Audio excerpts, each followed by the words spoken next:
ça nous fait quand même Saint-Martin, Le Bois, l'Aquare, les Hirondelles, 4 gros dossiers qui en 2023 sont dans l'actif. Avec le nombre de logements qui correspond. Il y a Ars qui suit, qui est un tout petit peu décalé, mais après l'EPF, après la Poisière passera à Ars, toujours aussi sur les bases de valeur. Et puis là, bon, le dossier plus difficile reste toujours Saint-Clément, hein, les Ouges. On a échangé, on sait qu'il y a des professions sur lesquelles il va falloir urgemment apporter des besoins des réponses sur les besoins de logement. On pense notamment au personnel hospitalier, on pense par exemple à toutes les aides à domicile, les sapeurs-pompiers. Ça, c'est des enjeux spécifiques qui existent sur d'autres territoires, mais spécifiques sur l'île de Ré. Et là, l'idée, c'est de voir justement au travers de la réforme de l'attribution, comment aussi on cible des publics sur lesquels on sait qu'il va y avoir des besoins importants ici.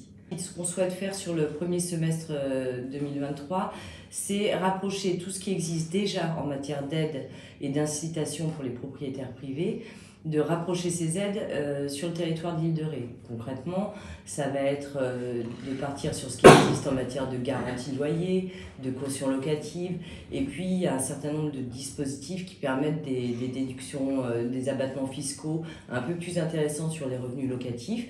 Il y a des choses qui existent, qui ne sont pas parfaites, mais qui existent.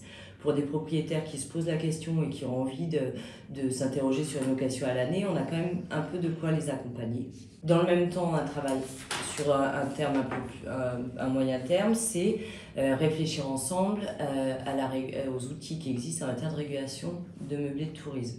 L'idée derrière, c'est de mettre en place le numéro d'enregistrement des meublés de tourisme qui permettra pour le territoire d'avoir un meilleur contrôle déjà de ce qui est déclaré, pas déclaré, de la qualité des hébergements proposés, et puis d'avoir une meilleure lisibilité. Aujourd'hui, on a des données via la taxe de séjour, mais on sait qu'on manque de données plus solides sur la réalité des meublés de tourisme sur l'île de Ré. Donc là, l'idée, on a travaillé avec les élus, c'est vraiment d'impulser une production publique de logements saisonniers, c'est-à-dire certaines communes s'engagent déjà là-dessus au travers ou rénovation ou construction, ça va être plus difficile, mais en tout cas rénovation pour permettre des maisons des saisonniers. Il y en a déjà 2 existantes, 3 si Loi elle a une vocation un peu plus large.